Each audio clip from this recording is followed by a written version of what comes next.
அனைத்துலக உயிரோடை தமிழ் ILC தமிழ் உயிரோடை தமிழில் அன்பர்களே அரசியல் களம். இன்றைய அரசியல் கள நிகழ்ச்சியில் எங்களோடு கனடாவிலிருந்து ஆய்வாளர் நேரு குணரட்னம் அவர்கள் இணைகின்றார். வணக்கம் நேரு குணரட்னம் அவர்களே. நேரு அவர்களே, இன்று நாங்கள் டொனால்ட் ட்ரம்ப் அவர்களுடைய 2.0, அதாவது மென்பொருள் பாவனையில் இருக்கும் பொழுது புதிதாக எதுவும் அப்டேட் பண்ணினால் 1.0, 2.0, 3.0 அல்லது 3.4 அப்படியே போவார்கள். அதேபோல் அமெரிக்காவிலும் இந்த ஒரு முறைமை ஒன்று கையாளப்படுகின்றது.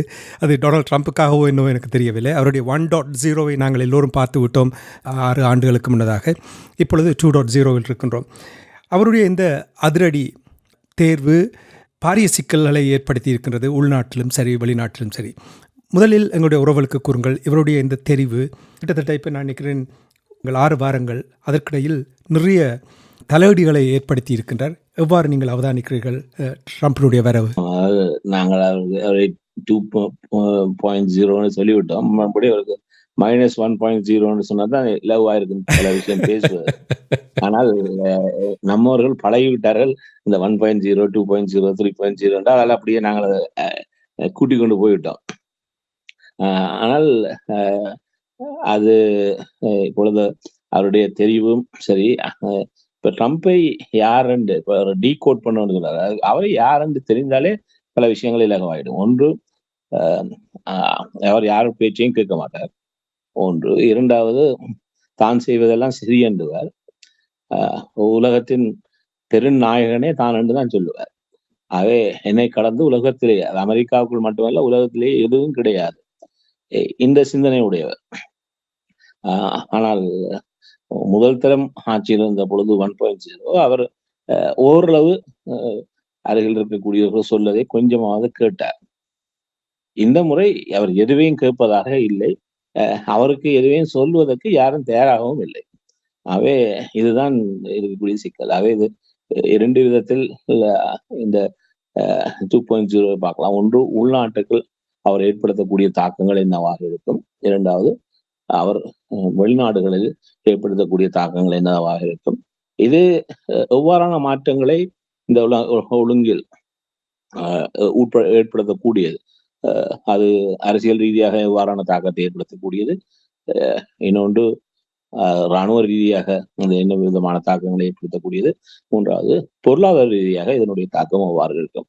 இந்த 3 அச்சிலும் இவ்வளவு காலம் பயணித்த உலகில் ஒரு தனிமனிதனால் மாற்றங்களை ஏற்படுத்த முடியுமா, முடிந்தால் அது எவ்வாறான மாற்றமாக அமையும் என்பதுதான் இவரை குறித்த ஆய்வுகளுடைய ஒரு தொடர்ச்சியாக நீண்ட காலம் இருக்க போகிறது. ஆகவே அவர் ஏதோ விதத்தில் தன்னை நாயகனாக இந்த ஊடகத்தில் பதிவு செய்ய விரும்புகிறார். ஆனால் அந்த நாயகனாக பதிவு செய்வது அது உள்நாட்டிலும் சரி வெளிநாட்டிலும் சரி அவர் ஒரு பெரும் நல்ல மாற்றத்தினுடைய வெளிப்பாடாக அமைய போவதில்லை. நிச்சயமாக ஒரு நேர்மறையான மாற்றத்தினுடைய வெளிப்பாடுகளுக்கு ஒரு விளைவாக இவர் நீண்ட காலம் பார்க்கப்படுவார். என்றால் நீண்ட காலத்துக்கு முன்னர் ஒருவரை பற்றி பார்த்திருக்கிறோம்.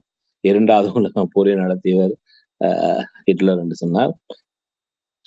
அவர் ஜெர்மனிய பூர்வீகத்தை கொண்டவர், உலகத்தை முழுமையாக தன் கையில் கையப்படுத்த வேணும், ஒரு பெருநாயகன் என்றதை இன்று வரை பேசுகிறோம். ஏன்னா அதுக்கு பின்னர் போர்கள் சின்னதாக நடந்திருக்கிறது.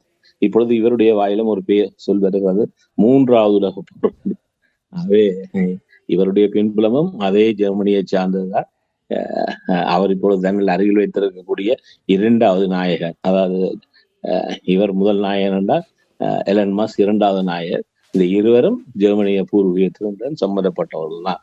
அவே அந்த ஒரு வகையில் தான் இதை பார்க்கின்ற பொழுது இந்த சவால் 3 தளத்திலும் இருக்கு என்று சொல்லுவேன். அரசியல், பொருளாதாரம், இராணுவ ரீதியான மாற்றங்களுடைய வெளிப்பாடு இந்த 44 நாள் ஆட்சியிலேயே வெளிப்பட்டு விட்டது.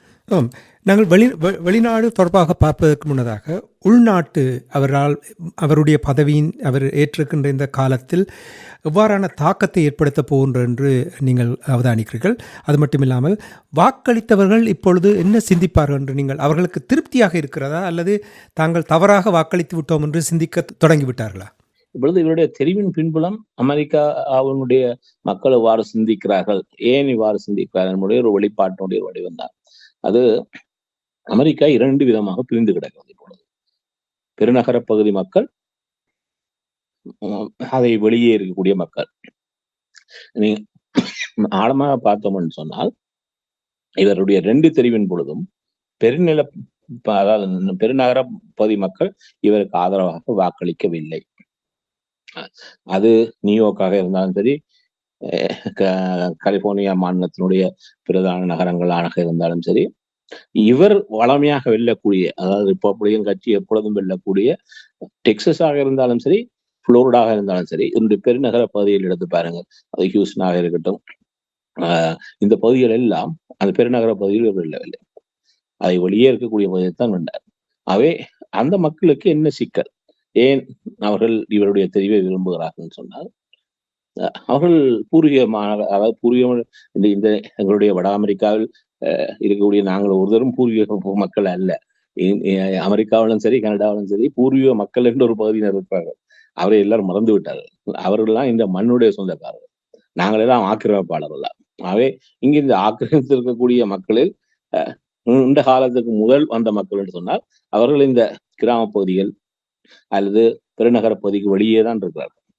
இவர்களுக்கு ஒரு சவால் என்னன்னு சொன்னால், அவர்களை பொறுத்தவரை நாங்கள்லாம் இந்த மண்ணுடைய சொந்தக்காரர்கள் நினைக்கிறார்கள்.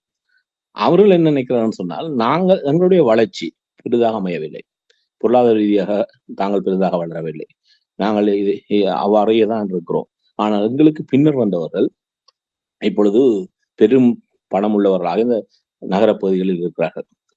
அதிலும் தங்களை போன்ற வெள்ளையர்கள் அல்ல, தங்களை கடந்திருக்கக்கூடிய ஏனைய இன மக்கள், அதாவது ஒவ்வொரு ஏன்னா இவர்களுக்கு இந்த கிராமப்பகுதியில் இருப்பவர்களுடைய நிறைய இனவாகம் இருக்கிறது. அவர்கள் பார்க்கிறார்கள் இந்த என்றால் அவர்கள் கருப்பின மக்களை நீண்ட காலமா அமெரிக்க மண்ணில் அடக்கி ஆண்டவர்கள், அடிமைகளாக வைத்திருந்தவர்கள். அவ்வாறு இருக்கக்கூடிய சிந்தனையில் இருப்பவர்கள் இந்த பெருநகர பகுதியில் இருக்கக்கூடிய ஏனைய தோல் இன மக்களை, தங்களை முதல குறைந்தவர்களாக கருதக்கூடியவர்களை, இவர்கள் எல்லாம் பெரியவர்களாக, அதாவது பெரும் பணம் உள்ளவர்களாக, வளர்ந்தவர்களாக, மிக வசதியாக ஒரு வாழ்க்கையை வாழ்வதை சகிக்க முடியாமல் இருக்கிறார்கள். அப்ப அவர்கள் இதற்கான ஒரு மாற்றத்தை நோக்கி பயணிக்கிறார்கள். ஆகவே அவர்களுக்கு 2 சிந்தனை இருக்கிறது. குடிவரவை நிறுத்தியாக வேண்டும், இரண்டாவது இவர்களை வெளியேற்றவும் வேண்டும், மூன்றாவது விஷயம் தாங்களுக்கு விரும்புகின்ற இந்த பழைய சிந்தனைகள், இன்றைய வேகமாக மாறி வருகின்ற உலகத்தினுடைய முற்போக்கான சிந்தனைகள் இவரிடம் கிடையாது. இந்த பழைய சிந்தனைகளுக்கு ஏற்றமான ஒரு விதத்தில் பல மாற்றங்களை, அதாவது பெண்கள் விவகாரத்தில் அடக்குமுறை முதற்கொண்டு பலவிதமான சிந்தனைகளுடைய வெளிப்பாட்டை வெளிப்படுத்தக்கூடிய ஒருவரை ஆட்சி கட்டில் அமைத்து விரும்புகிறார்கள். அவர்களுக்கு கிடைத்த சிறப்பான மனிதர் தான் இந்த டொனால்ட் ட்ரம்ப். அவர்கள் இந்த முறை தெரிவு செய்திருக்கிறார்கள். 2வது முறையாக இதே மக்கள் தான். அவருடைய சிந்தனைக்கு ஏற்ற மாதிரி இவர் இயங்க ஆரம்பிக்கின்ற பொழுதுதான் சிக்கலும் இருக்குது. அதாவது பொருளாதார ரீதியாக அவர் இந்த பொருளாதாரம் வளர்ந்த காலத்துக்கு முன்னர் இருக்கக்கூடிய சிந்தனைகளில் பயணிக்கிறார். அது இன்றைய புதிய பொருளாதார ஒழுங்கில் பெரும் சிக்கலாக மாற நினைக்கிறது. பழைய அரசியல் சித்தாந்தங்களில் அவர் வாழ விரும்புகிறார். இன்று மாறிவிட்டு இருக்கக்கூடிய புதிய முற்போக்கான உலக அரசியல் சிந்தனைகள் அவருக்கு சவாலாக அமைகிறது. இதே போன்றுதான் இராணுவ கட்டமைப்பின் மிக பழங்காலத்தில் தான் விரும்புகின்ற மன்னராட்சியை அவர் சிந்திக்கிறார். இன்று மாறிவிட்டிருக்கக்கூடிய புதிய இராணுவ உலக ஒழுங்கின் முற்போக்கான சவால்களுக்கு முகம் கொடுப்பதற்கு இவரிடம் சிக்கல் இருக்கிறது. இந்த வகையில் தான் உள்ளார்ந்த ரீதியில் இந்த சிக்கல் விளைகிறது. இப்பொழுது இவர் உள்ளார்ந்த ரீதியாக உள்நாட்டில் இந்த விடயங்களில் தன்னை தெரிவு செய்தவர்கள் சிந்தனையில் மாற்ற முனைகின்ற பொழுது அது அமெரிக்காவுடைய உள்ளக கட்டமைப்பையே நிறைய சிக்கலுக்கு உள்ளாக்குறது. தன் மீது வழக்கு போட்டார்கள், அதுக்கு காரணமாக அமைந்தவர்கள் அமெரிக்காவுடைய உள்ளக போலீஸ் துறையான FBI-யையும் வெளியுறவுத்துறையாக இருக்கக்கூடிய CIA-யையும் மிக மோசமாக பந்தாடுகிறார். இது அமெரிக்காவினுடைய நீண்ட காலமாக கட்டியெழுப்பப்பட்ட ஒரு பெரிய இராணுவ சார்ந்த ஒரு பெரிய அடிப்படை அடுத்தளத்தை ஆட்டம் காண வைக்கிறது. ஏன் இவ்வளவு பேரை வேலைகளுக்கு இருக்க வேண்டும் என்று அவர்களை வேலைகளிலிருந்து தூக்குகின்றார். அமெரிக்கா வெளிநாடுகளில் அதாவது பணத்தை கொடுத்து தங்களுடைய பல உற்பத்தி, அதாவது வறுமை கோட்டுகளுக்கு இருக்கக்கூடிய நாடுகளுக்கு ஒரு சில மில்லியன்களில் கொடுக்கக்கூடிய உதவியினூடாக அவர்களுக்கு பணமாக கொடுக்கவில்லை. தங்களுடைய நாட்டில் விளைகின்ற இப்ப எங்களுடைய நாடுகள் கூட கோதுமைகளை ஒரு காலத்தில் மூட்டை மூட்டையாக வந்துறாங்க. ஆகவே அதே போன்று இந்த கோதுமைகளை தங்களுடைய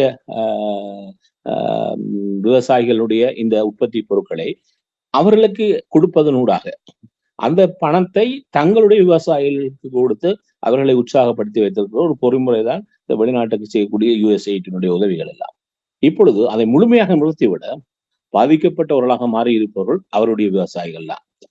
அவருக்கு வாக்குகள் போட்டு இந்த சிந்தனை குறைபாடு உள்ளவர்களையே இவர் வந்தாடுகிறார்.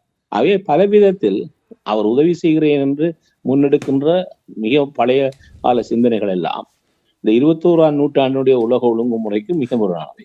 இவை அவருடைய நாட்டுகளிலேயே பல சிதைவுகளை உருவாக்கி கொண்டு வருகிறது.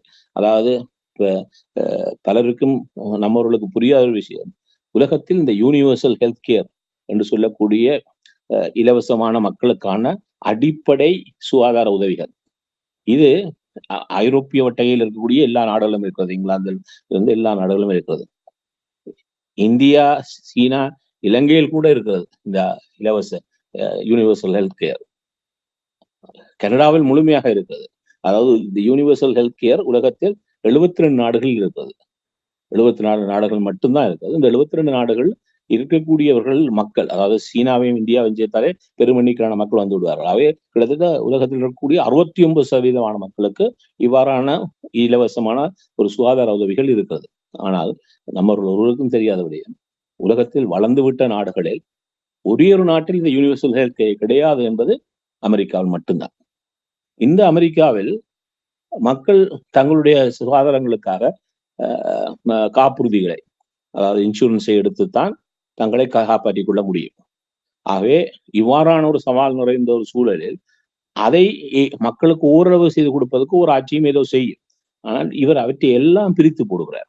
ஆகவே இந்த சுகாதார ரீதியாக வளர்ந்துவிட்ட அமெரிக்காவில் இருக்கக்கூடிய மக்கள் எதிர்கொள்கின்ற சவாலை இவர் இன்னும் சிக்கலுக்கு தள்ளுகிறார். இரண்டாவது, ஒரு நாட்டினுடைய அத்திவாரமாக இருக்கக்கூடிய சுகாதாரம். இரண்டாவது, கல்வி.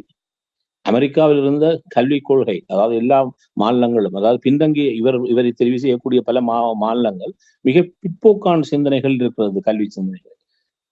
அவ்வாறு நடந்துவிடக்கூடாது என்றதுக்காக தேசிய கல்விக் கொள்கை ஒன்று இருந்தது. இவர் அதையே பிரித்து போட்டு விட்டார். வந்தவுடன் முதலாவதாக எஜுகேஷன் டிபார்ட்மெண்ட்டையோ முழுமையாக கலைத்து விட்டு, நீங்கள் அந்தந்த மாநிலங்களில் என்னென்னலாம் விரும்புகிறீர்களோ அதை படித்துக் கொள்ளுங்கள் என்று மாற்றி விட்டார்.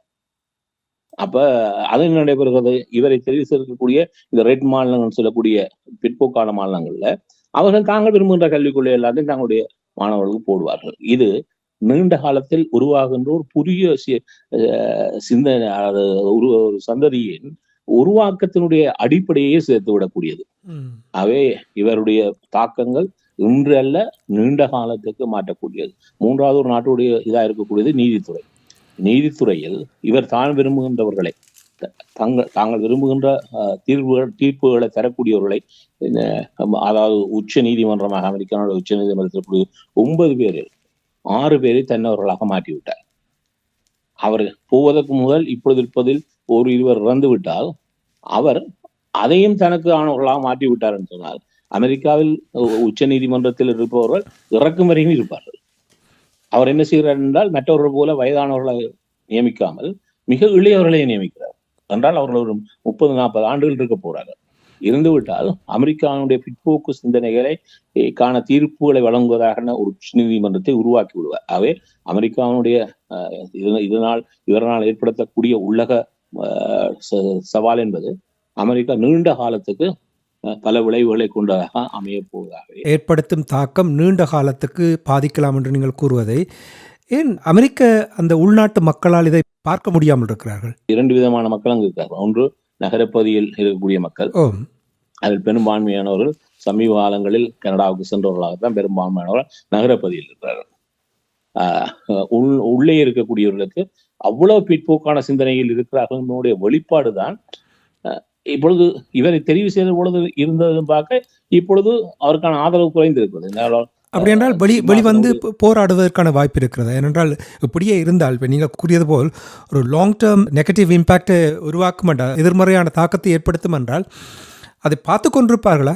இப்பொழுது இதில் 2 விதமான தாக்கம் வரும். இப்ப என்னன்னு சொன்னால் அமெரிக்காவுடைய 2 சபைகளும் அவருடைய கையில் சென்றிருக்கு. இப்பொழுது இதில் ஒரு ஒரு ஒரு உலகத்தில் பல கட்சிகள் இருக்கக்கூடிய ஒரு குறைபாடு தான். அமெரிக்காவில் இருக்கக்கூடிய 2 பிரதான கட்சிகளில் இவருடைய ரிப்பப்ளிகன் கட்சி ஒன்று என்று சொன்னால், 2வது கட்சி குடியரசு, அதாவது டெமோக்ராட்டிக் பார்ட்டி. இந்த ரிப்பப்ளிகன் கட்சியில் இவர் தவறானவர் என்று சிந்திக்கக்கூடிய பலர் இவருடன் முதலாவது தலைமையிலே முட்டுப்பட்டார்கள்.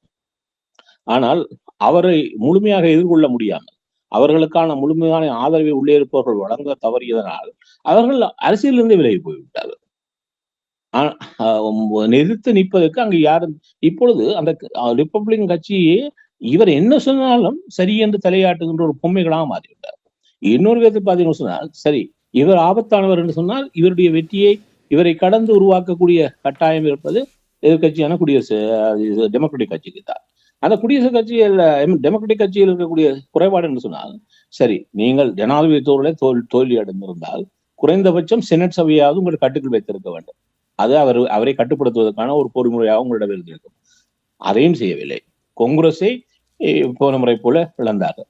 அவை முழுமையாக எல்லாத்தையும் இழந்தால் அந்த கட்சி எவ்வளவு தூரம் தன்னை தயார் செய்வதில், குறிப்பாக பைடன் எப்பவே விலகி இருக்கணும் இந்த போட்டியிலிருந்து. கடைசி நேரத்தில் விலகியது அந்த கட்சிக்கு எந்த விதமான உதவியும் செய்யவில்லை. ஆனால் ரிப்பப்ளிக்கனுக்கு இதனால் தாக்கம் ஏற்பட பாருங்கள். அன்று காங்கிரஸ் சபைக்கு சென்ற சிம்மாசன உரையின் பொழுது ரிப்பப்ளிக்கன்ஸ் எல்லோருமே கைகொட்டி அவரை வரவேற்றார்கள். இப்பொழுது இவர் போன்ற சிந்தனை உள்ளவர்கள் அந்த கட்சியில் அதிகரித்து வருகிறார்கள். ஏன்னா இவரை போல மிக பிற்போதற்கான சிந்தனைகளினுடைய அடிப்படையாளர்கள் தான் மற்றவர்கள் விலகிக் கொள்றார்கள் அந்த கட்சியில் போட்டியிடுவதற்கு. ஏன்னால் இவர் எதிர்த்தால் தாங்களை வெல்ல முடியாது என்ற ஒரு சிந்தனையை அந்த கட்சிக்குள் வளர்ந்து விட்டது. ஒன்று. இரண்டாவது, இப்பொழுது ஒரு மாற்றத்தை நான் சொல்லுகிறேன். இன்னும் ஏன்னா 2 ஆண்டுகளில் இப்ப காங்கிரஸுக்கான கீழ்ச்சபைக்கான தேர்தல் 2 வருஷத்துக்கு ஒரு முறை, 4 வருஷத்துக்கு ஒரு முறை அல்ல. செனட்டர்ஸுக்கு தான் 6 வருஷம். அப்ப இந்த 2 வருஷத்தில் தேர்தல் நடைபெறுகின்ற பொழுது, இப்பொழுதே இவ்வளவு நிலைமைகள் மாறுகின்ற பொழுது, இவர் 2 ஆண்டுகளின் போது இந்த முறை காங்கிரஸில் கூட போன முறை 212க்கு 221 இருந்தது. இப்பொழுது அது இன்னும் சுருங்கி இருக்குது. 214க்கு 219. ஆகவே மிக ஒரு சுருங்கிய ஒரு இதுதான் அந்த பெரும்பான்மை இருக்கிறது. அதிலும் சில பேர் இப்பொழுது ராஜினாமா செய்தபடியால் இப்பொழுது அந்த அறுதி பெரும்பான்மை இல்லாமல் குறைந்திருக்கிறது. ஆகவே வரக்கூடிய இடைத்தேர்தல்கள் அனைத்தையும் எதிர்கட்சி சரியாக பயன்படுத்தினால் இவர்களுடைய பெரும்பான்மையை காங்கிரசிலிருந்து தூக்க முடியும். இல்லை என்று சொன்னால் 2 ஆண்டுகளுக்கு பின்னர் வரக்கூடிய தேர்தலில் இவர்களுடைய பாதிப்பினை எதிர்கொள்கின்ற மக்களுக்கு சரியான பரப்புரையை மேற்கொண்டு இதை முன்னெடுத்து செல்லுமாக இருந்தால் இந்த 2 வருஷங்களிலாவது இவரை கட்டுப்படுத்தக்கூடிய ஒரு பொறுமுறை காங்கிரஸில் வந்து அமையும்.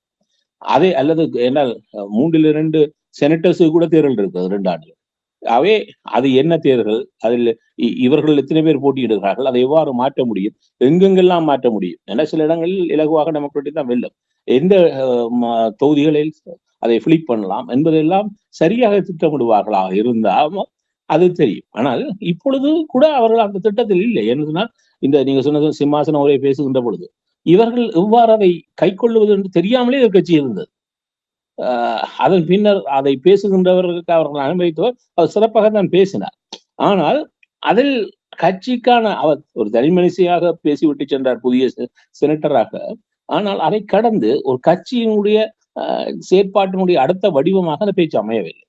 இப்போ இவையெல்லாம் ஒரு கேள்வியை எழுப்புகிறது. எதிர்கட்சி இவ்வாறே பலகீனமானதாக இருந்தால் இதை கடந்து எவ்வாறு இந்த மாற்றத்தை, இப்பொழுது எதிர்கட்சியை சேர்ந்தவர்கள் இந்த மாற்றங்களுடைய விளைவுகள் மக்களை எவ்வளவு தாக்கும் என்று பேசலாம். ஒரு செய்தியாளர் மாநாடு வைத்து வெளிப்படையாக பேசினால்தான் அது மக்களுக்கும் புரிய செல்லும். ஆனால் அதை இவர்கள் பெரிதாக செய்வதாகவே தெரியவில்லை. ஆகவே ஒரு விடயம் இருக்கிறது.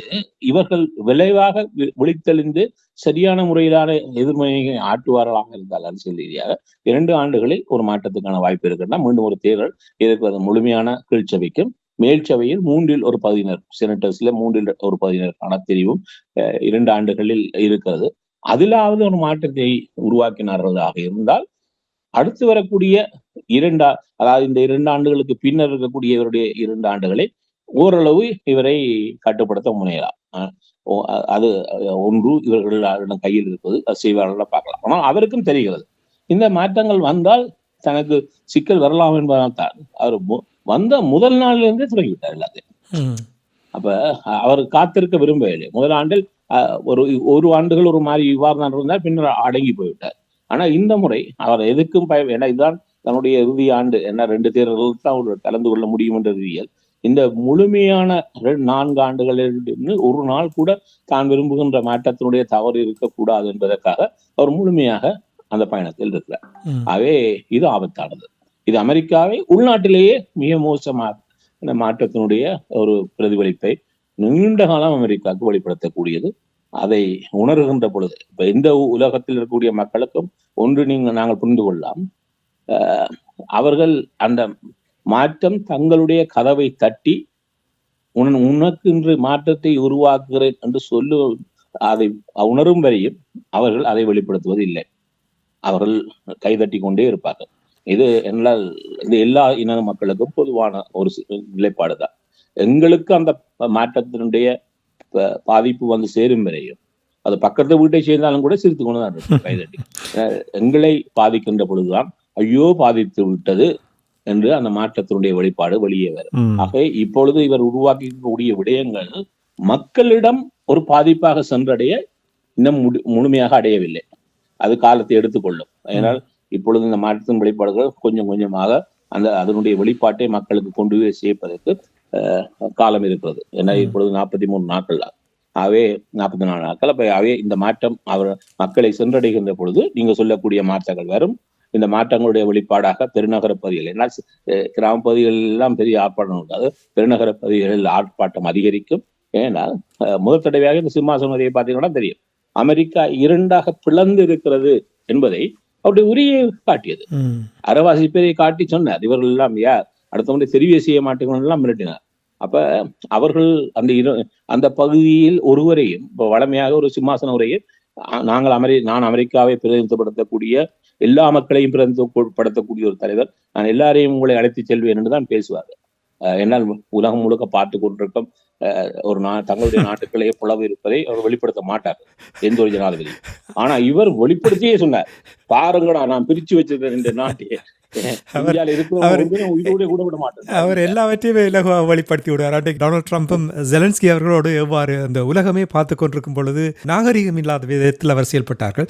இப்போ நீங்கள் உள்நாட்டில் உள்ள பிரச்சனைகளை நீங்கள் கூறினீர்கள். இப்பொழுது நாங்கள் இனி வெளிநாடு என்ன விதமான தாக்கத்தை ஏற்படுத்த போது என்று பார்ப்போம். இப்போ பொருளாதார போரை தொடுத்திருக்கின்றார். குறிப்பாக 3 நாடுகளில் இந்த பொருளாதார போரை ஆரம்பித்திருக்கிறார். ஒன்று மெக்சிகோ, 2வது கனடா, 3வது சைனா. ஏனைய நாடுகளுக்கும் அவர் கட்டம் கட்டமாக வருவதற்கான திட்டங்களை போட்டுக்கொண்டிருப்பது போலதான் தெரிகின்றது. இப்பொழுது வருகின்ற செய்திகளை பார்க்கும் பொழுது மெக்சிகோவுக்கு விதிக்கப்பட்ட அதிகபட்ச வரிகள் ஏப்ரல் 2ஆம் தேதி வரை பிற்போடப்பட்டிருப்பதாக கூறப்படுகிறது. அப்படினால் இவர் கொஞ்சம் கொஞ்சம் பின்வாங்குவதற்கான தன்மை வருகின்றதை நீங்கள் அவதானிக்கிறீர்களா? இல்ல, அவர் என்ன செய்கிறார் சொன்னால், இவர்களை மிரட்டி விடலான்னு வெளிக்கிறார் ஒருவரை இருப்பவர்களை. பின்னர் அதனுடைய விளைவு தன்னுடைய நாட்டுகளையே அவர் குண்டை தூக்கி எல்லைக்கு வெளியே எறிகிறார். ஆனா இவர் எறிகின்ற குண்டுகள் தன்னுடைய நாட்டுகளையே வெடிக்கின்ற பொழுதுதான் புரிகிறது, நான் அங்கதானே இருந்தேன், ஏன் இங்கு வெடிக்கிறது என்று பிறகுதான் சிந்திக்கிறார். ஏன்னால் யாரும் சொல்லிக் கொடுப்பதை கூட அவர் ஏற்றுக்கொள்ள மாட்டாங்க. வெடித்தவுடன் தான் பார்க்கிறார், ஏன் வெடித்தது இங்கே என்று. அப்பொழுதுதான் புரிகிறது, தான் செய்யக்கூடிய இந்த வர்த்தக போர்கள் தன்னுடைய நாட்டுகளுக்கே பின்விளைவாக கொண்டது. இப்பொழுது 3 நாடுகளை முதல் தெரிவு செய்கிறார். கனடா, இப்ப இதில் ஒரு விடயத்தை புரிந்து கொள்ள வேண்டும். கனடா, அமெரிக்கா, மெக்சிகோ இடையே இப்பொழுது எப்படி ஐரோப்பிய ஒன்றியத்துக்கு உள்ளே ஒரு வர்த்தக உறவு இருக்கிறதோ அதுபோன்று இந்த 3 நாடுகளுக்கும் இடையே ஒரு சுதந்திரமான வர்த்தக உறவு இருக்கிறது நீண்ட காலமாக. அதுக்கு ஒரு ஒப்பந்தம் இருக்கிறது. அந்த ஒப்பந்தம் நீண்ட காலமாக செய்யப்பட்டு அவ்வப்பொழுது புதுப்பிக்கப்பட்டு இந்த ஒரு பொருளாதார முன்னெடுப்பு இந்த 3 நாடுகளுக்கும் இடையே இருக்கிறது. ஆனா இதை கடந்த முறை இவர் 1.0 இதெல்லாம் சரியில்லை, இந்த வர்த்தக உடன்படிக்கையில் எங்களுக்கு பாதிப்பு இருக்கின்றார். பின்னர் சரி என்று ஒரு வருடம் இவ்வாறுதான் வரிகளாக இதென்று நிறைய குழப்பங்களை விளைவிட்டார். பின்னர் அந்த ஒப்பந்தம் காலாவதியாவதற்கு முன்னரே அதை மீளமைக்க வேண்டும் என்றார். அதை பழைய பேரில் இருக்கக்கூடாது, என்னுடைய நான் விரும்புகின்ற பேரில் இருக்கக்கூடாது, புது பேரும் வைத்தார். வைத்துவிட்டு அந்த ஒப்பந்தத்தை செய்தார். செய்துவிட்டு அப்ப இவருடைய காலத்திலேயே இந்த 3 நாடுகளுக்குமான பொருளாதார ஒழுங்குக்கான ஒரு ஒப்பந்தம் செய்யப்பட்டு விட்டது. அது அடுத்த ஆண்டு 2026 தான் இவர் போட்ட ஒப்பந்தமே காலாவதியாகுது. இடையில் வந்த பைடன் கூட அதை மாற்றவில்லை. அவ்வாறு இருக்கின்ற பொழுது சரி, பைடன் கை வச்சது அதுக்காண்டி கோவத்துல மாத்திரனாலும் ஏற்றுக்கொள்ளலாம். இவர் போட்ட ஒப்பந்தமே அடுத்த ஆண்டு தான் காலாவதியாவதற்கு முன்னரே ஒரு 1.5 ஆண்டுகளுக்கு முன்னரே அதை கிழித்து போடுகிறார் வந்தவுடன். அப்ப ஒரு கேள்வி வருவது, இவரை நம்பி என்னத்தை யாரும் கையெழுத்து போட முடியும்? இதான் உலகம் சிந்திக்கிறது. உலகத்தினுடைய இந்த கொள்ளையப்பாளர்கள், நாடுகள் சார்ந்திருப்பவர்கள் அவ்வாறு சிந்திக்கிறார்கள். இவருடன் எதுவும் போட்டும் என்ன பலன் இருக்கிறது என்றால், இன்று போட்டதை நாளை காலமே மாற்றி விடுவார். இவர் மாற்றி விட்டார் என்று சொன்னால் உலக ஒழுங்கில் உலக இன்றைய பொருளாதார ஒழுங்கை ஒரு ஒரு சீரான நிலையில் வைத்துக் கொள்வதை இப்ப ஒரு நாட்டுக்குள் பொருளாதார ரீதியாக, அரசியல் ரீதியாக ஒரு தளம்பல் இருந்தால் அந்த நாடு பொருளாதார ரீதியாக பெரும் பின்னடைகளை சந்திக்கும் என்று சொன்னால் ஒரு ஸ்திரத்தன்மை இல்லாத நாட்டுகள் பயணம் செய்வதற்கு ஒருவரும் விரும்ப மாட்டார்கள். உல்லாச பயணியும் வர மாட்டான். ஸ்திரத்தன்மை இல்லாத நாட்டுடன் வர்த்தக உறவை வைத்துக் கொள்ளவும் ஒருவன் விரும்ப மாட்டான். ஆகவே ஒரு ஸ்திரத்தன்மை என்பது முக்கியமானது. அந்த ஸ்திரத்தன்மையை இவர் ஒரு நாளும் மாறிக்கொண்டிருந்தால் அந்த ஸ்திரத்தன்மை ஒன்றும் இருக்காது. அவை ஒரு அமெரிக்காவுடன் எதையும் கை கொள்வதற்கு பலர் முறை சிந்திக்க வைக்கின்ற வேலையை செய்கிறார். அப்ப இவர் போட்ட ஒப்பந்தமே இன்னும் 1.5 ஆண்டுகள் இருக்கிறது. அதுக்கு முதல் இதை மாற்றுகிறார், வரியை போடுகிறார். அவ்வாறுன்னு சொன்னால் அந்த ஒப்பந்தனுடைய சரத்து என்ன? நீ போட்ட ஒப்பந்தம் தானே, நீ தானே கையெழுத்து போட்டிருக்கிறாய். அப்ப அதை மாற்றுகின்றாய் என்று சொன்னால் உன்னை எந்த விதத்தில் நம்புவது என்கின்ற ஒரு பெரும் கேள்வியை உலகளாவிய ரீதியில் இவர் இன்றைக்கு உருவாக்கி வைத்திருக்கிறார். இப்பொழுது இவருடன் கைகோக்க விரும்புகின்ற அல்லது இவருடன் எதையும் கை கொள்ள விரும்புகின்ற எல்லா நாடுகளுடைய சிந்தனையாளர்களும் இதைத்தான் சிந்திக்கிறார்கள். இவருடன் எதை பேசுவது? பேசி கையெழுத்து வாங்கியும் என்ன பிரயோசனம்? நாளையே திருப்பி மாறி விடுவாரே. மாறிவிட்டால் இவருடனுடைய உறவே எங்களுடைய நாட்டை பாதிக்குமே என்கின்ற அளவுக்கு தான் ஒரு சிறந்த போன்று ஒவ்வொரு நாளும் இவர் குறித்த பிம்பம் இவருடைய அதாவது அமெரிக்காவுடைய நேச சக்திகளிடையே அனைவரிடம் உருவாகுது. அமெரிக்காவுடைய நேச சக்திகள் என்றால் இதில் அருகில் இருக்கக்கூடிய மெக்சிகோ, கனடா பொருளாதார ரீதியாகவும் கனடாவை பொறுத்தவரை அரசியல் அதை கடந்து இராணுவ ரீதியாக இணைப்பானது. ஐரோப்பிய வட்டகைகள் முழுமையாக இவருடைய நேர சக்திகள். அங்க ஆசியாவில் இருப்பது தென்கொரியா, ஜப்பான். இவ்வளவு பேரையும் குத்துகிறார், ஒருவரை கூட விட்டு வைக்கவில்லை இது. அப்ப எல்லாரையும் குத்தினால் இப்போ சரி ஒரு கனடாவை மட்டும் குத்தி விட்டார் என்று சொன்னால் இவர்கள் சரி எங்களுக்காவது இவருடைய பாதிப்பு இல்லை என்று இருக்கும். இவர் நேற்று வரை அமெரிக்காவுடைய நேச சக்திகளாக உலகம் முழுமையாக இருந்த அனைவர் மீதும் அவர்களை மையப்படுத்தி தான் பேசுகிறார், தாக்கத்தை உருவாக்குறார் என்று சொன்னால் இப்ப அலுமினியத்துக்கு 25% கொண்டு போட்டார். அது இன்னொரு இந்த வாரத்தில் அடுத்த வாரத்திலிருந்து அது அமலுக்கு வரப்போகுது. வந்தால் அதில் சம்பந்தப்பட்ட நாடுகள் யார்? Canada, Mexico, Germany, France, England இருக்கிறது ஓரளவு. அங்கே போனா கொரியா வருகிறது. இதில் இடையே இருக்கக்கூடிய ஒரு நாடு பிரேசில் தான், அதுவும் அருகில் தான் இருக்கிறது. இந்த நாடுகள் தான் அலுமினியம் இரும்பை முழுமையாக அமெரிக்காவுக்கு கொடுக்கின்ற நாடுகள். இப்பொழுது அதுக்கு நீ தடை போடுகிறான் என்றால் இதில் கீழே அடிமட்டத்தில் இருக்கிறது சீனா. அப்ப நேச சக்திகளைத்தானே எல்லா இடத்திலும் பந்தாடுகின்ற வேலை நடைபெறுகிறது. அப்ப இது எவ்வளவு தூரம் வெளிநாடுகளில் ஒரு சிக்கலை உருவாக்குறது என்பதனுடைய ஒரு வெளிப்பாடு. இப்பொழுது கனடா மீதும் மெக்சிகோ மீதும் 1 மாதத்துக்கு முன்பு அறிவித்தார். பிறகு அடுத்த நாள் சொன்னார் சரி இன்னும் 1 மாதத்துக்கு பின் தள்ளி வைக்கிறேன் சொல்லி. இப்பொழுது மீண்டும் சொன்னார் இனிமேல் பின் தள்ள மாட்டேன், நான் திருப்பி போடுகிறேன். இப்பொழுது சொல்லுகிறார் அதில் ஓட்டோவுக்கு கிடையாது, என்னென்ன சொன்னால் அதை பின் தள்ளி வைக்கிறேன். இப்பொழுது என்னிடம் பேசுங்கள். என்னத்தை பேசுவது? இவரை சார்ந்தவர்கள் சொல்லுகின்ற விஷயம், அவர் ஒன்றை பெற்றுக்கொள்வதற்காக இவ்வாறுதான். அதாவது ஒன்றை பெற்றுக்கொள்வது கூட உன்னுடைய சகோதரருடன் கூப்பிட்டு தம்பிமாரே வாங்க, ஒரு விஷயம் இருக்குது பேசுவோம் என்பது அழகு. ஆனால் அதை விட்டு நீ தம்பியா இருந்தாலும் நான் உன்னை குத்துவேன், நான் குத்தி உனக்கு அதில் ரத்தம் வந்தாலும் எனக்கு கவலை இல்லை என்று சொன்னால் கண்ணதாசன் பாட்டு தான் ஞாபகம் வரும். அண்ணன் என்னடா தம்பி என்னடா இந்த அவசரமான உலகத்திலே என்று. அவ்வாறுதான் ஆகிவிட்டது. அப்ப அண்ணனுக்கு தம்பிக்கும் இடையிலே இவ்வளவு சிக்கல் என்றால் வெளியில் இருப்பவர்கள் இந்த குடும்பத்துடன் எதுக்கும் வருவார்களா என்பதுதான் அவர் சிந்திக்க தவறுகின்ற ஒரு உச்சமான சவாலாக இருக்கிறது. இப்பொழுது ஒவ்வொரு நாளும் தொலைபேசி அழைப்படுத்துகிறேன். நேற்றையான் தொலைபேசி கனடாவுடன் இவர் செய்ய போறார் என்று இவருடைய சிம்மாசன உரை முடிந்த உடனேயே உள்ள ரீதியாக எடுத்து, ஏன்னா இவருடைய வர்த்தக அமைச்சரே சொல்லுகிறார், ஒரு மாற்றத்தை நாளை நாங்கள் வெளிப்படுத்துவோம் என்று முதலே சொல்லிக் கொண்டிருக்கிறார் இவருடைய ஃபாக்ஸ் நியூஸ்ல போய். அப்ப பின்னர் அது அவருடாக கசிந்து விட்டது.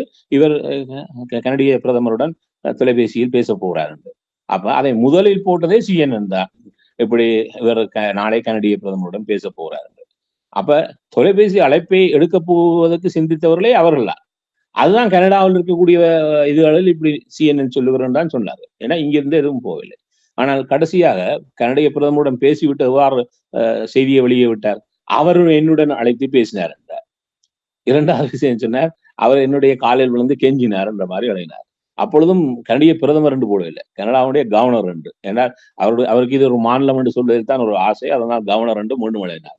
எழுதிவிட்டு இவர் மீண்டும் என்றால் கனடிய பிரதமருக்கு இப்ப இந்த ஞாயிற்றுக்கிழமை அவருடைய கட்சிக்கு புதிய தலைவர் தெரிவு செய்யப்பட போகிறார். தெரிவு செய்யப்பட்டவுடன் வாரக்கிழமையே அவர் அந்த பதவி இதிலிருந்து என்னை ஏற்கனவே அறிவித்து விட்டார், தான் இதிலிருந்து விலகுகிறேன், புதிய தலைவர் தெரிவு செய்யப்பட்டவுடன் என்று. அவே வாரக்கிழமையுடன் அவருடைய இது முடிகிறது. அப்ப இவர் தொடர்ந்து ஆட்சியில் இருப்பதற்கு தன்னை வளர்த்துக் கொள்வதற்கு முனைகிறார். அதனால் அவருக்கு என்னுடைய வாழ்த்துக்கள் என்றெல்லாம் எழுதினார். அதாவது என்னென்ன விதத்தில் கலகத்தை உருவாக்க முடியுமோ அவ்வளவு முயற்சி செய்கிறார். அப்ப நீ பேச வெளிக்கிட்டதுக்கும் நீ போட்ட செய்திக்கும் எந்த ஒரு சம்பந்தமும் இல்லை. ஆகவே இவ்வாறு ஒரு விஷயத்தை செய்கின்ற பொழுது அது எவ்வளவு முரண்பாடானதாக இன்னொரு நாட்டில் ஒரு சுதந்திரமான நாட்டுகள் அமையும் என்பதை கூட எந்த சிந்தனையும் இல்லை. ஆகவே இதை எவ்வாறு பார்ப்பது என்பதே சவாலாக இருக்குது. ஒரு மனிதனுக்கு புத்தி தான் கொஞ்சம் குறைவு என்று சொன்னாலும் ஏதோ தெரியாம பேசுறான்னு சொல்லலாம். இது சூழ்ச்சியினுடைய உச்சங்களினுடைய ஒரு முழு வடிவமானத்தின் இவர் செய்கின்ற சவால் இருக்கு. இதைத்தான் எல்லா இடமும் செய்கிறார். இப்பொழுது இங்கிலாந்தினுடைய பிரதமர் வந்து பேசுகின்றார், பிரான்சினுடைய ஜனாதிபதி வந்து பேசுகின்றார். அவர்களை அருகில் வைத்துக் கொண்டே பொய் சொல்லினார். பொய் சொல்லுகின்ற பொழுது அவர்களுக்கு அது எவ்வளவு அவர்களுடைய அதாவது யாரும் இருந்து விட்டு போட்டும், இங்கிலாந்துடைய பிரதமராக அல்லது பிரான்சினுடைய ஜனாதிபதியாக. ஆனால் அந்த பதவி அந்த நாட்டை பொறுத்தவரை அது உயரியது. அது அந்த மக்களுடைய ஒரு பிரதிநிதித்துவத்தை வெளிப்படுத்துவது. நீ அவர்களை அசிங்கப்படுத்துகிறாய் என்றால் அந்த நாட்டுடைய மக்கள் முழுவதையும் அசிங்கப்படுத்துவதுடைய இன்னொரு வெளிப்பாடு என்பதை கூட இவர் புரிவதாக தெரியவில்லை.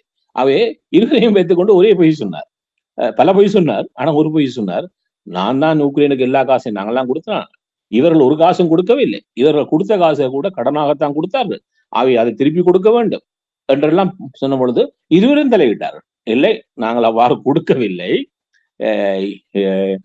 நாங்களும் அது இலவசமாகத்தான் உக்ரைனுக்கு கொடுத்தோம் என்று சொன்னதன் பின்னர் ஒரு மாதிரி பார்த்து விட்டு பேச இருந்து விட்டார். ஆனால் சரி, ஒரு முறை இந்த பொய்யை சொன்ன அவர்களை வைத்துக் கொண்டு என்று வைத்தால் அதை வந்து திருப்பியும் சொன்னார் சிம்மாசன உரையில் 2 நாட்கள் சொல்லுகின்ற பொழுது என்ன அதனுடைய உண்மைத்தன்மை என்னன்னு சொன்னால், அமெரிக்கா இதுவரை 126 பில்லியனை உக்ரைனுக்காக முன்மொழிந்திருக்கிறது. அதை முழுமையாக எல்லாம் கொடுக்கப்படவில்லை. 126 பில்லியன் வரையும் கொடுப்பதற்கான அதுவும் பெரும்பான்மையான பணம் பைடன் காலத்து. ஏன்னா அந்த காலத்துல தான் இந்த 3 ஆண்டுகளுடைய போரும் நடைபெற்று இருக்கிறது. இதே நேரம் ஐரோப்பிய ஒன்றியத்தை எடுத்துக்கொண்டால் ஐரோப்பிய ஒன்றியத்தில் இருக்கக்கூடிய அனைத்து நாடுகளுமாக 268 பில்லியனை அவர்கள் செய்திருக்கிறார்கள்.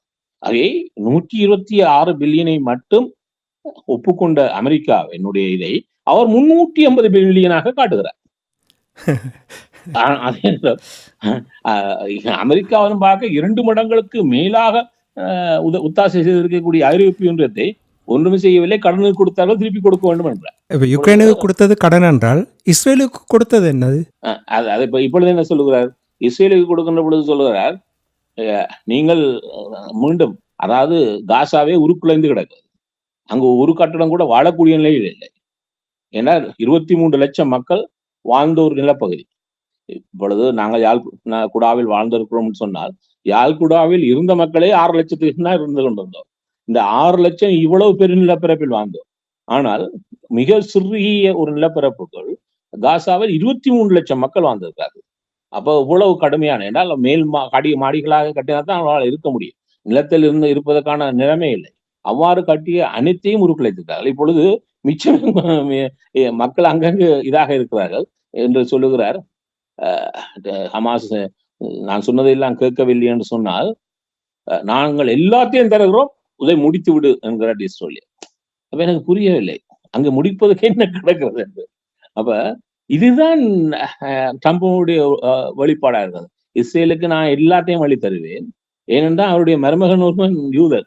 அவே அதுக்காகத்தான் 1.0 முழுமையான நீ என்ன செய்தாலும் நான் கேட்க மாட்டேன், நீ செய்வதற்கு எல்லாத்தையும் செய்ய, நான் பின்புலமாக இருப்பேன் என்கின்ற வழிபாட்டை வெளிப்படுத்தினார். இப்பொழுது 2.0 அதனுடைய இன்னொரு கட்டத்துக்கு செல்லுகிறார். இப்ப சில பேர் நம்மவர்களே என்ன கேட்டார்கள், ட்ரம்புக்கு யுத்தம் பிடிக்கவில்லை, அதனால்தான் அவர் எல்லா இடம் யுத்தத்தை நிறுத்த விடுகிறார். காசாவில் யுத்தத்தை நிறுத்தது ட்ரம்ப் பண்ணார். இல்ல, அப்படித்தான் அவர் தன்னை போரை விரும்பாதவராகத்தான் எப்பொழுதுமே வெளிப்படுத்தி கொண்டு வந்தவர். அவருக்கு பொருளாதார போர் தான் முக்கியமாக பார்க்கப்பட்டது. ஏனென்றால் அவருக்கு பணம் துட்டு வேண்டும். ஆனால் இப்ப 2 விதமானது இருக்குது. நம்மவர்கள் ஒன்றே பொருளாதார ரீதியாக அவர் செய்வதும் ஒரு மோசமான போர் தான். இப்பொழுது மக்களை படுகொலை செய்கின்ற பொழுது போரியல் ரீதியாக படுகொலை செய்யலாம், உணவு ரீதியாகவும் படுகொலை செய்யலாம், மருத்துவ ரீதியாகவும் படுகொலை செய்யலாம். இது நாங்களே படித்திருக்கிறோம். இது இவ்வாறு தான் நாங்கள் படுகொலை செய்யப்பட்டோம். வெறுமையாக ஒரு போரியலில் மட்டும் நாங்கள் படுகொலை செய்யப்படவில்லை. உணவு ரீதியாக படுகொலை செய்யப்பட்டிருக்கிறோம், சுகாதார ரீதியாக படுகொலை செய்யப்பட்டிருக்கிறோம். அவை ஒரு போரியல் பல வடிவங்களில் முன்னெடுக்கப்படலாம். இப்பொழுது அவர் சுகாதார போரை தான் எல்லா இடம், ஏன்னா எக்கனாமிக் போர் தான் எல்லா இடம் போடுகிறான், ட்ரேட் போர், அதுவும் ஒரு போர் தான். அப்ப அவர் போரை எவ்வாறு செய்கிறது என்பது 2வது விடயம். ஆனால் போரை செய்வதற்கு இப்பொழுது இன்றைக்கு உக்ரைனுக்கான எல்லா ஒத்தாசையும் நிறுத்தி இருக்கிறார். அவர்களுக்கு கொடுக்கப்பட்ட உளவு தகவலை நிறுத்திவிட்டார். நிறுத்தியவுடன், பணத்தை நிறுத்தியது மாத்திரம் உளவு தகவலை நிறுத்தியவுடன் இப்பொழுது என்ன நடைபெறுகிறது? ஐரோப்பிய ஒன்றியம் 2வது பெரும் மாநாட்டை, அவசர மாநாட்டை நடத்துகிறது. இதற்கு முன்னர் இங்கிலாந்தில் ஒரு மாநாட்டை நடத்தினார்கள், ஜெலன்சியை கலைத்தவுடன். இப்பொழுது 2வது மாநாட்டை நடத்துகிறார்கள் என்று சொன்னால், சரி, அமெரிக்காவுக்கும் இனிமே உக்ரைனுக்கும் எந்த சம்பந்தமும் இல்லை, பண ரீதியாகவும் கிடையாது, பாதுகாப்பு ரீதியாக ராணுவ ரீதியாக கிடையாது, எதுவும் இல்லை என்று வைத்துக்கொண்டு இந்த புதிய மாற்றத்துக்கான வெளிப்பாடாக ஐரோப்பிய ஒன்றியம் தன்னை எவ்வாறு வடிவமைத்துக் கொள்வது என்கின்ற சிந்தனைக்குள் இப்பொழுது அவர்கள் வந்திருக்கிறார்கள். ஐரோப்பிய ஒன்றியத்தினுடைய பாதுகாப்புக்கு ரஷ்யா நாளை அச்சுறுத்தலாக மாறினால் அதை நாங்கள் எவ்வாறு எதிர்கொள்வது, அமெரிக்காவை கடந்து நாங்கள் எவ்வாறு எதிர்கொள்வது என்கின்ற வரும் உக்ரைனை மட்டுமல்ல பல சிந்தனைகளுடைய வடிவமாக இந்த விசேட மாநாடுகளை அவர்கள் நடத்தி கொண்டிருக்கிறார்கள். ஆகவே இவருடைய இனிமேல் அமெரிக்கா என்கின்ற ஒரு சூழலை, சிந்தனையை கடந்து எல்லா விதத்திலும் பயணிப்பதற்கு ஐரோப்பிய ஒன்றியம் வேகமாக புறப்பட்டு விட்டது. ஆகவே இது ஒன்றை சொல்லி நிற்கிறது என்று சொன்னால், இப்ப இதுகள் எல்லாம் இப்ப நாளை அமெரிக்காவின் 4 ஆண்டுகளுக்கு பின்னர் ஒரு வரலாம், அவர் நல்லவராக கூட இருக்கலாம். ஆனால் இந்த 4 ஆண்டுகளில் இவருடைய இந்த அதிரடியினால் மாறப்போன்ற பல விடயங்கள் 4 ஆண்டுகளுக்கு பின்னர் சரி ஐயா கையை கோர்ப்போம் என்று சொல்லி மாற்றிவிட முடியாது. ஒரு புதிய பொருளாதார ஒழுங்கில் ஏற்படுத்தப்பட்ட மாற்றங்களை உடனடியாக மீண்டும் மாற்று நிலைமைக்கு கொண்டு வர முடியாது. அவை 4 ஆண்டுகளில் இவர் உருவாக்கி விடக்கூடிய பல மாற்றங்களுடைய விளைவுகள், நான் உள்நாட்டை பற்றி பேசினோம், வெளிநாட்டுல அமெரிக்கா சார்ந்து இருக்கக்கூடிய பொருளாதாரம், அமெரிக்கா சார்ந்து இருக்கக்கூடிய இராணுவ செயற்பாடுகள், அமெரிக்கா சார்ந்து இருக்கக்கூடிய அரசியல் செயற்பாடுகள் அனைத்திலும் தாக்கத்தை இப்பொழுது அரசியல் ரீதியாக எவ்வாறான தாக்கத்தை உருவாக்கின என்றால், ஜெர்மனியினுடைய புதிய ஆட்சி இப்பொழுதுதான் ஆட்சிக்கு வந்திருக்காரு. ஐரோப்பிய வட்டையிலேயே மிக கடுமையான எதிர்வினையை இவரை நோக்கி வெளிப்படுத்துகின்ற ஒரு நாடாக இன்று ஜெர்மனி மாற்றப்பட்டது. காரணம், அந்த தேர்தலில் தலையிட்டு தேர்தலில் தாங்கள் விரும்புகின்ற இவர்களை போன்ற சிந்தனையுடைய மிக மோசமான வலதுசாரி ஒன்றை வளர்த்துவிட விரும்பினார். அதை ஜெர்மனியில் இறங்கி நின்றே அமெரிக்காவுடைய உதவி ஜனதாக இருக்கக்கூடிய வென்ஸ் அந்த உரையை ஆட்டினார் முன்னிச்சு. அது இவ்வளவு அதில் மிக கடுப்பானவர்களாக இப்பொழுது அமெரிக்கா ஜெர்மனியில் முன்னே இதுவரை இருந்த அவர் அல்ல, இப்பொழுது அவர்கள் புதிய கட்சி முன்னுக்கு வந்திருந்தாலும் பழைய கட்சியும் இணைந்துதான் ஒரு கூட்டாட்சிக்கு போகிறார். போகின்ற பொழுது இவரை எந்த விதத்தில் நம்புவதற்கு என்றால், உள்ளக ரீதியான பாதிப்பை, அரசியல் ரீதியான முனைப்பை அவர்கள் செய்திருக்கிறார்கள். நான் சொன்னேன், பழைய இந்த ஹிட்லருடைய சிந்தனையை கொண்டிருக்கக்கூடிய வலதுசாரிகளை ஐரோப்பிய ஒன்றியத்தில் அனைத்து நாடுகளிலும் இவர்கள் ஊக்குவிக்கிறார்கள். இவரும் சரி, அலன் மஸ்கும் சரி. அதனால்தான் இந்த இருவருடைய ஜெர்மனிய பழைய பின்புலத்தை ஒரு சொன்னேன். அதை நம்மவர்கள் ஆழமாக சிந்தித்துக் கொண்டிருப்பார்கள் என்றால் இவருடைய ஒவ்வொரு நகர்களுடைய பின்புலம் புரியும். இதைத்தான் ஜெர்மனியில் செய்தார்கள். பிரான்சில் மேக்ரோனுடைய ஆட்சி அது முதலே தேர்வு நடைபெற்ற பொழுது அப்பொழுது மறைமுகமான ஆதரவை அங்க இருக்கக்கூடிய வலதுசாரி கட்சிக்கு அவர்கள் 2வது நிலைக்கு இப்பொழுது வந்திருக்கிறார்கள். இதே நிலைமை ஜெர்மனியிலும் நடைபெற்றிருக்கிறது. இப்ப 2வது நிலைக்கு வந்து விட்டார்கள். இதே போன்றான் இங்கிலாந்தில் அவர் இன்னும் வரவே இல்லை. அவரை ஒருவரை ஊக்குவிக்கிறார். எங்கெங்கெல்லாம் மிக மோசமான பிற்போக்கு வலதுசாரி சிந்தனை உடையவர்களை ஐரோப்பிய ஒன்றியத்தில் முதன்மை நாடுகள் அனைத்திலும் அவர்கள் வளர்த்து விட தயாராக இருக்கிறார்கள். அது இங்கிலாந்தாக இருந்தாலும் சரி, பிரான்சாக இருந்தாலும் சரி, ஜெர்மனியாக இருந்தாலும் சரி. இவ்வாறான இந்த 3 இடங்களில் மாற்றத்தை உருவாக்கிவிட்டாலே ஐரோப்பிய வட்டகையை இவ்வாறான சிந்தனைகள் சென்றுவிடும் என்கிறது ஒரு கணக்காக வைத்து இயங்குகிறார்கள். ஆகவே இவர் இப்பொழுது மிகவும் வயதானவர். ஆகவே இவருடைய பாதிப்புகள் நீண்ட காலம் இவர் உருவாக்கிவிடக்கூடிய பாதிப்புள்ள விளைவுகளை அனுபவிப்பவர்களாக இருந்தாலும் இவர் இதனுடைய ஒரு கதாநாயகனாக நீண்ட காலம் இருக்க மாட்டார். ஆனா இன்னொருவர் இருக்கிறார். இதே சிந்தனை உள்ள இன்னொருவர் இதே கட்டுக்கு வேறு வடிவத்தில் வருவதற்கு காத்திருக்கிறார். அவர்தான் எலன் மஸ்க். ஆக இவருடன் மட்டுமல்ல, அவரையும் ஆழமாக சிந்தித்து அவருடைய செயற்பாடுகளையும் நாங்கள் கவனத்தில் கொள்ளவில்லை என்று சொன்னால் நீண்ட காலத்தில் இந்த அமெரிக்காவிலிருந்து வரக்கூடிய பல எதிர்வினைகளுக்கு நாங்கள் தயாரில்லாதவர்களாக இருப்போம் என்பதுதான் ஆபத்து. சரி, நாங்கள் நிகழ்ச்சி என்று கொண்டு வர வேண்டும். சுருக்கமாக இன்னொரு விடயத்தை பார்ப்போம். நீங்கள் இப்பொழுது அந்த US எய்ட் என்று சொல்லும் பொழுது உடனடியாக இந்த எய்ட் என்றவுடன் பலர் யோசிப்பார்கள், அது ஒரு தொண்டு நிறுவனத்தாக பார்ப்பார்கள். அதாவது தொண்டு செய்வதற்காக கொடுக்கின்ற உதவி. அது உண்மையாக அது சர்வதேச வளர்ச்சிக்கு மட்டுமில்லை, அங்கே உள்நாட்டிலும் கூட அந்த வளர்ச்சியை மேம்படுத்துவதற்காக கொடுக்கப்படுகின்ற அவர்களுடைய உதவி. ஆனால் அந்த உதவியை வைத்து எத்தனையோ நாடுகளில் அங்குள்ள ஜனநாயகத்தை குழப்பி அந்த ஆட்சிகளை மாற்றுவதற்கு இவர்கள்தான் முழு காரணமாக இருந்து வந்திருந்தார்கள். இப்போ இந்த US எய்ட் நிறுத்தப்பட்ட பின்பு இலங்கைக்கும் கூட இது ஒரு ஆபத்தை ஏற்படுத்தி இருக்கின்றது. என்ன விதமான தாக்கத்தை இலங்கையில் ஏற்படுத்தும் என்று நம்புகிறீர்கள்?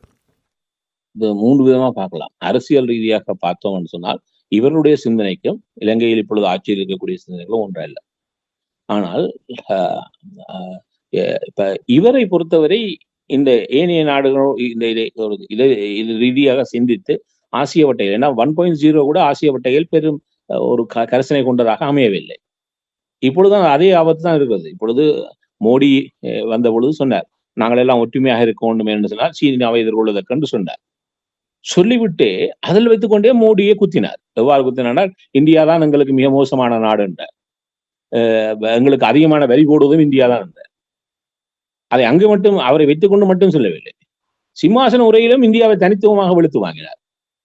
அப்ப சரி, இவ்வாறு நீ இந்தியாவையே குத்துவாய இருந்தால் எவ்வாறு ஆசிய வட்டகையில் நீ பயணிக்க முடியும்? அவை இவர் ஆசிய வட்டகையில் இவருக்கு ஒரு விதமான சிந்தனையும் கிடையாது. ஏனென்றால் பலர் நினைக்கிறார்கள் இவர் சீனாவுக்கு எதிரானவர் என்று. நிச்சயமாக கிடையாது. ஏன்னு சொன்னால் அவர் அழைத்த தன்னுடைய பதவியேற்பின் பொழுது அழைத்த பிரதானமான ஒரு நாட்டினுடைய தலைவரே சீனாவுடைய தலைவர் ஜி தான். வேறு ஒரு நாட்டினுடைய தலைவருக்கும் அழைப்பு விடுக்கப்படவில்லை. ஜிக்கு அழைப்பு விடுத்தவர் நேரடியாக. ஜி வராமல் இருக்கின்ற பொழுது தன்னுடைய இன்னொரு உதவி நிலையில் இருந்த ஒருவரை, பதவி நிலையில் இருந்தவரை அனுப்பிவிட்டாரே ஒழிய இவர் நேரடியாக அவர்களுக்கு அழைப்பு விடுத்தவர். அவே அவர் ஒரு சீனாவை கட்டுப்படுத்துவதற்கான ஆசிய வட்டைகள் இவருடைய ராணுவம் சார்ந்த முன்னெடுப்புகள் இருக்குமாக இருந்தால் இருக்காது. என்றால் தென் கொரியாவில் தான் அருகில் இருக்கக்கூடிய ஒரு ராணுவ தளத்தை கொண்டவர்களாக இருக்கிறார். ஆனா தென்கொரியாவையே குத்துகிறார். அவ்வாறு இருந்தால் ஏன் அங்கெல்லாம் அவங்களுடைய ராணுவ தளம் இருக்க வேண்டும் ஜப்பானில், தென்கொரியாவில்? அதெல்லாம் விரயமான பணமே என்கிறார். அவ்வாறு இருந்தால் அவர் என்னென்று சீனாவை எதிர்கொள்ள முடியும்? அவை இவரிடம் வராது. அவை இதனால் நான் இவர் வெற்றி பெற்ற உடனே சொன்னேன், பலருக்கு சந்தோஷமாயிருக்கும். ஒன்று பூட்டனுக்கு, 2வது ஜிக்கு. அப்படி போட்டு வந்த பொழுது வடகொரியாவுடைய தலைவருக்கு அதில் நான் இறுதியாக அனுரகுமார திசுநாயக்கான்னு போட்டேன் ஆய்வரை போடுகின்ற பொழுது. அப்பொழுது கேட்டாக பலருக்கு புரியவில்லையே அனுரகுமார போடுகிறேன். அனுரகுமார திசுநாயக்காவுடைய மக்கள் சக்தியினுடைய ஆட்சியை பொறுத்தவரை இவர் வந்தது அவருடைய இருப்புக்கு ஒரு பல விதங்களில் வலுச்சேர்க்கக்கூடியது. ஏன்னு சொன்னால் இவர் கண்டுகொள்ள மாட்டார் அந்த நாட்டை அரசியல் ரீதியாக. இராணுவ ரீதியாக எவ்வாறான தாக்கம் என்று சொன்னால் இவர் அதாவது தன்னை சுற்றித்தான் விலை விரிக்கிறார் ஒழிய நீண்ட தூரத்தில் இராணுவ சிந்தனையே இல்லை. நான் சீனாவையே கண்டுகொள்ளாத ஒரு சூழல் இவர் காலத்தில் இருக்குமாக இருந்தால் இலங்கை இராணுவ ரீதியான பாதிப்பை எதிர்கொள்ளார். பொருளாதார ரீதியான பாதிப்பு நிறைய இருக்கிறது. இப்பொழுது பொருளாதார ரீதியான பாதிப்பு இவர் உருவாக்குகின்ற பொழுது வளர்ந்துவிட்ட நாடுகளுக்கே அது சிக்கலை உருவாக்குறது. வளர்ந்துவிட்ட நாடுகளாக இருக்கக்கூடிய ஐரோப்பிய ஒன்றியத்தில் இருக்கக்கூடிய நாடும் சரி, வளர்ந்துவிட்ட நாடாக இருக்கக்கூடிய கனடாவோடும் சரி, மெக்சிகோ வளரவில்லை, தாக்கத்தை உருவாக்கி இருக்கிறார். அவருடைய வளர்ச்சி போக்கில் மட்டுப்படுத்தப்பட்ட தாக்கங்களை நிறைய உருவாக்குறார். அவை பொருளாதார ரீதியான இந்த தாக்கம் உலக ரீதியில் இவர் தொடர்ச்சியாக செய்யக்கூடிய இந்த அதிரடியினால் ஒரு பொருளாதார சவால் இருக்கிறது. அந்த பொருளாதார சவால் இலங்கை போன்ற நாட்டில் பெரும் தாக்கத்தை உருவாக்கும். கொஞ்ச காசாவது யுஎஸ்ஐட்டில் வந்தது.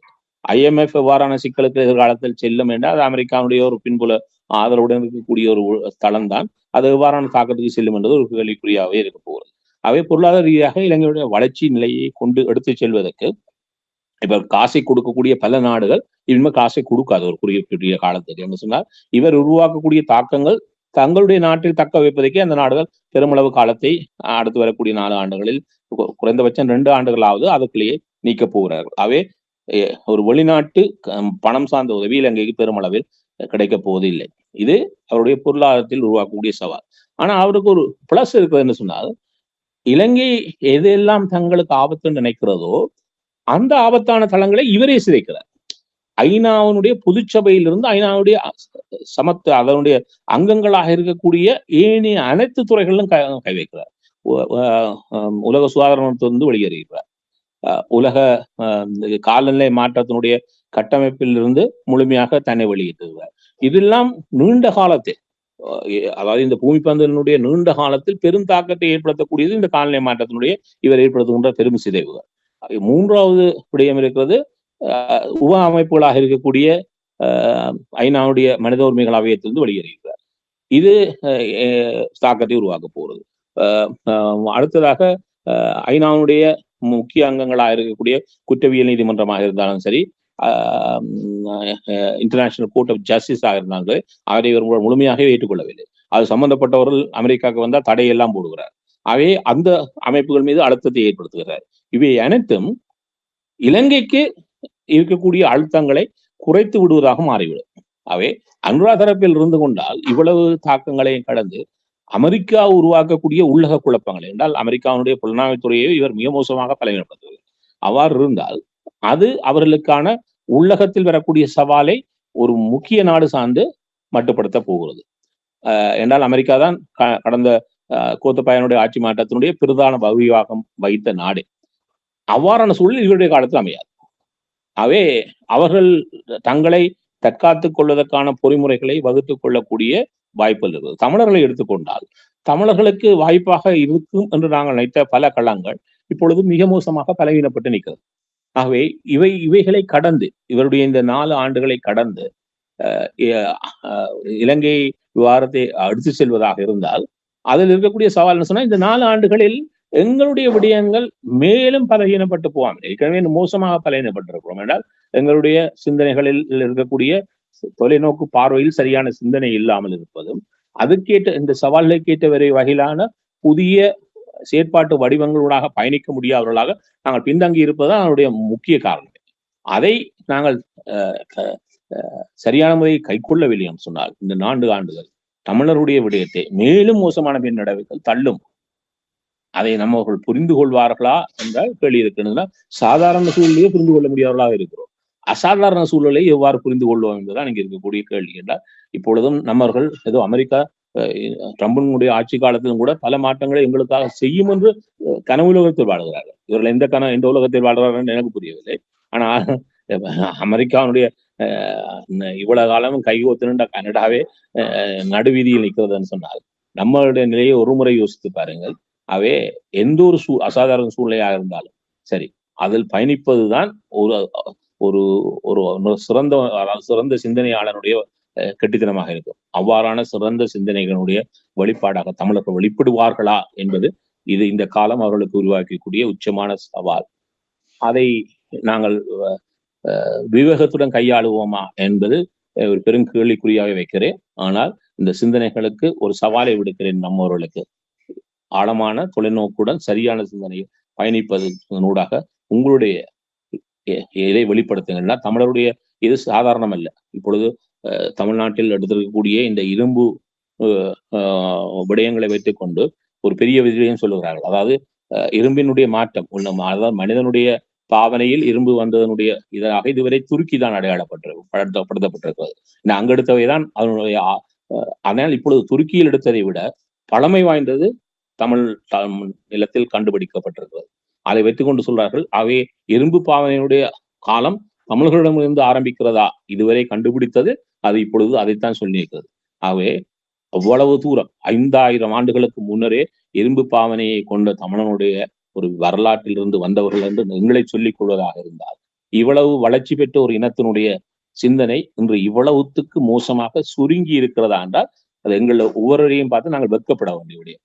அதனால்தான் சொல்லுகிறேன், நீங்கள் இந்த காலம், இந்த அசாதாரண காலத்தை கடந்து செல்லுகின்ற வல்லமை எங்களிடம் இருக்கிறதா என்று காட்டுவதற்கான வாய்ப்பை இது ஒவ்வொரு தமிழனுக்கும் தந்திருக்கிறது. அதை சரியான வாய்ப்பாக நாங்கள் பயன்படுத்திக் கொள்வோமாக இருந்தால் நாங்கள் எங்களுடைய பழமை பெருமைகள் எல்லாம் பேசுவதற்கு ஒரு அர்த்தம் இருக்குது. இல்லை என்றால் நாங்கள் வெறும் வெட்டு வேட்டுகளாகத்தான் இந்த காலத்தில் இருப்போம் என்று சொல்லி விடைபெறுகிறோம். சரி, நன்றி. மிகவும் சிறப்பு. இன்றைய நிகழ்ச்சியில் இணைந்து ட்ரம்பின் ஆட்சி எவ்வாறான தாக்கத்தை ஏற்படுத்துகின்ற உள்நாட்டிலும் வெளிநாட்டிலும் நீண்ட கால தாக்கத்தை ஏற்படுத்த போகின்ற விடயங்களை உயிரோடு தமிழ் உறவுகளோடு பகிர்ந்து கொண்டமைக்காக அன்பர்கள் சார்பாக நன்றி கூறிக்கொண்டு மீண்டும் இன்னொரு நிகழ்ச்சியில் இணைந்திருப்போம். அதற்கு நன்றி. வணக்கம் நேரு அவர்களே. நன்றி, வணக்கம். எமது பார்வையாளர்களுக்கு வணக்கம். மக்களின் குரலாய் ஓங்கி ஒலிக்கும் இலக்கு மின்னிதழ் மற்றும் உயிரோடை தமிழ் வானொலி ஆகிய இவ்விரு ஊடகங்களும் உங்களைப் போன்ற எமது நேயர்கள் நண்பர்களின் ஆதரவிலேயே இயங்கி வருகின்றன. மிக குறைந்த பலங்களுடன் பல இடர்கள் மற்றும் தடைகளை தாண்டி பயணிக்கும் எமது ஊடகங்களின் பணிகள் மேலும் வளர உங்களால் முடிந்த நிதி உதவியை வழங்கி இன்னும் காத்திரமான செயற்பாடுகளை முன்னெடுக்க உதவுமாறு மிகவும் பணிவன்புடன் வேண்டி நிற்கின்றோம். உங்கள் பங்களிப்பு உங்களின் உரிமை குரலாய் ஓங்கி ஒலிக்கும். நன்றி.